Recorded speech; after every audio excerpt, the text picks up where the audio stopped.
Amara had everything people admired without asking questions. A sleek car, a glass-walled apartment overlooking the city, a husband who paid for everything without hesitation. From the outside, her life looked like the kind of success young women whispered about and secretly wished for. But behind the polished surface, there was a quiet truth she carried alone. None of it was really hers. It hadn't always been this way. Not long ago, Amara was just another ambitious woman navigating the pressure of city life. She woke early, fought through traffic, stretched every paycheck, and still held on to dreams bigger than her circumstances. She believed in independence, in building something of her own, even if it took time. Life was hard, but it felt honest. Then she met Daniel. He came into her life like an answer she hadn't fully asked for. Confident, composed, and already established, Daniel moved through the city with ease. He noticed her in a way that felt intentional. Their conversations were effortless.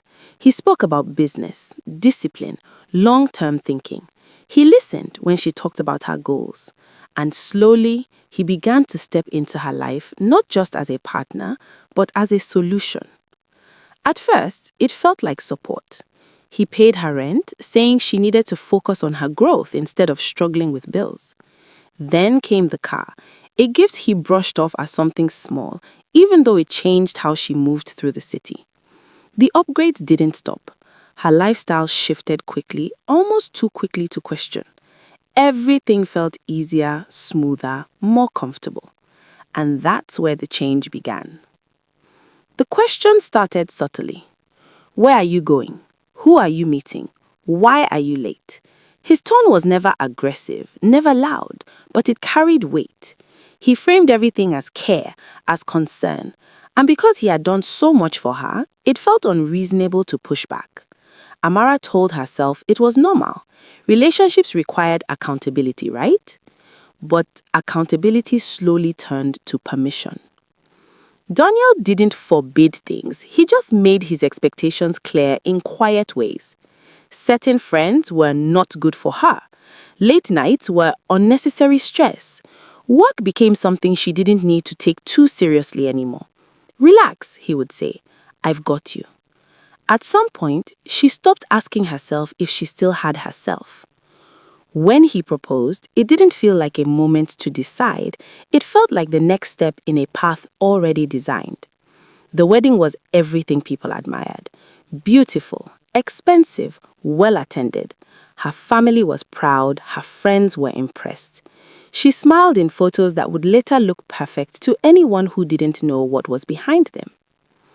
Marriage came with even more comfort and even less space. The house was bigger, the lifestyle was elevated, but the rules became tighter, even without being spoken. Daniel never needed to raise his voice. His control was quiet, structured, and constant. He shaped her life through suggestions that didn't feel optional. Her career slowed down, not because she couldn't continue, but because it became easier not to. Every time she tried to push forward, he reminded her she didn't need the stress. Over time, her world became smaller. Friends stopped calling as often, invitations faded. Her independence didn't disappear at once, it dissolved gradually, replaced by convenience. The car she drove wasn't hers to use freely. The house she lived in wasn't hers to shape. Even her time felt like something she borrowed, not something she owned. And yet, everything looked perfect. That was the trap. The realization didn't come loudly. It came one quiet night when Daniel left his phone unlocked. She wasn't even looking for anything, but what she saw changed everything. Messages, conversations, different versions of him speaking to different women in ways that felt practiced, controlled, intentional. She wasn't the only one. She was just the most stable arrangement. In that moment, everything made sense. The control, the distance, the way he managed her life so carefully. It wasn't just about love, it was about structure. She fit into a system he had built, one where he remained in control while appearing generous. For the first time, Amara didn't react emotionally. She didn't confront him. She didn't cry. She didn't even ask questions. She started thinking. If everything around her had been structured to control her, then the only way out wasn't through confrontation, it was through strategy. Quietly, she began to rebuild herself. She reconnected with people, not loudly, but intentionally. She started saving money in ways he wouldn't notice. She worked on opportunities in silence, regaining pieces of herself one decision at a time. Her behavior didn't change on the surface. She still smiled, still played her role, still lived in the same house, drove the same car, followed the same routine. But mentally, she had already left. The house stopped feeling permanent.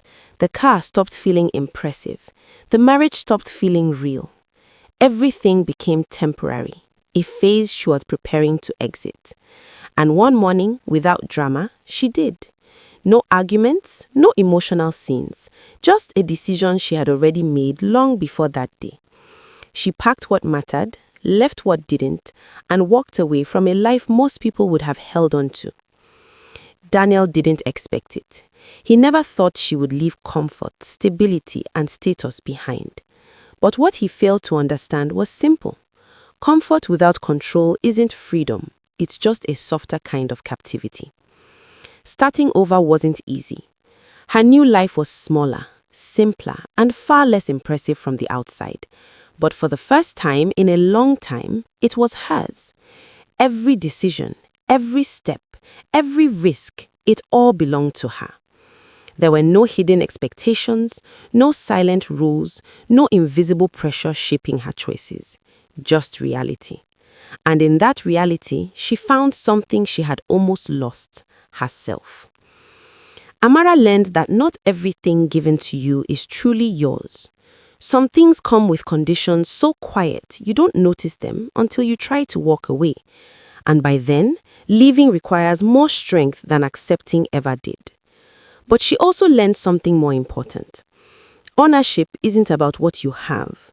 It's about what you can leave behind without losing yourself. Her story isn't rare. Many people are living lives that look successful, but feel controlled in ways they can't explain. The danger is always not obvious. Sometimes it comes dressed as love, generosity, and protection. And the question is simple but uncomfortable. Would you recognize control if it came wrapped in everything you ever wanted? Or would you call it a blessing until it quietly becomes a life you no longer own?